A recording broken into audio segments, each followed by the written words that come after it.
All right, today we're talking about a revolution, but not one with soldiers and cannons. This was a revolution of words and feelings, led by one poet, William Wordsworth.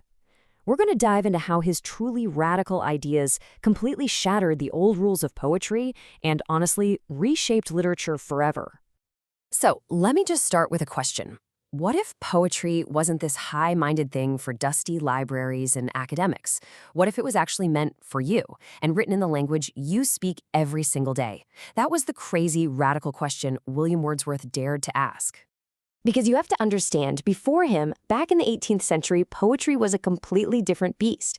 It was super formal, packed with complicated language, and loaded with classical references that, frankly, only a small, highly educated elite could ever hope to understand. It was poetry trapped in a gilded cage. So let's really dig into what that gilded cage actually looked like, and what exactly Wordsworth was pushing back against. At the time, you basically had two worlds colliding. On one side, there was neoclassicism. That was the old guard. It valued the intellect above all else, praised emotional restraint, and was really focused on city life. But then, bubbling up, was this new, wild idea, romanticism. It championed imagination, raw passion, and the untamed beauty of the countryside. It was a total 180-degree shift in thinking. And Wordsworth himself just nailed the problem. He argued that for years, poets had been building this artificial, almost pompous style, what he called poetic diction, that sounded nothing like how real people actually talk. It was a language, as he put it, that was completely different from the real language of men. And into this world of strict rules and fake language steps our rebel with a cause. See, Wordsworth wasn't just going to write a few different poems. No, he was going to write a full-on manifesto to justify them. So, when are we talking about here? Well, the whole thing really kicks off in 1798. That's when a collection of poems called Lyrical Ballads is first published. But the real bombshell, the thing that changes everything, drops in 1800 with the second edition. That's the one that included his revolutionary essay. And this essay was the Preface to Lyrical Ballads. Now, this wasn't just some casual introduction, oh no. This was a declaration of independence for poetry.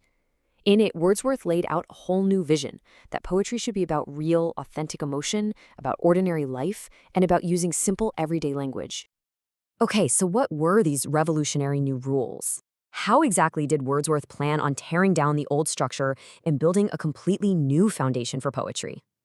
Well, it really boiled down to three huge, kind of radical ideas. First, forget all the fancy, elevated language. Use the real language of actual people.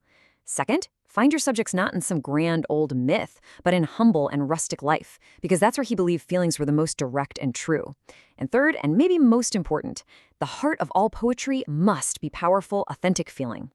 Which, of course, brings up a pretty big question, right? If a poet is just using simple language to talk about simple things, what makes them special? What even is a poet, then? And his answer is, well, it's really profound. A poet isn't some genius on a pedestal separate from the rest of us. A poet is simply a man speaking to men. The only real difference is that the poet is maybe gifted with a more intense sensitivity, a deeper capacity to feel and connect with the world.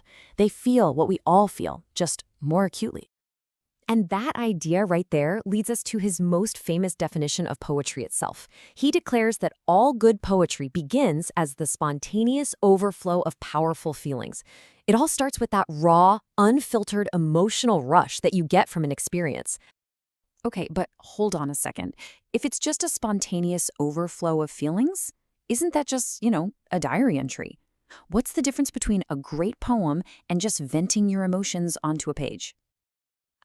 And this is where Wordsworth adds the crucial second step. He explains that the poem isn't written in the moment of that emotional chaos.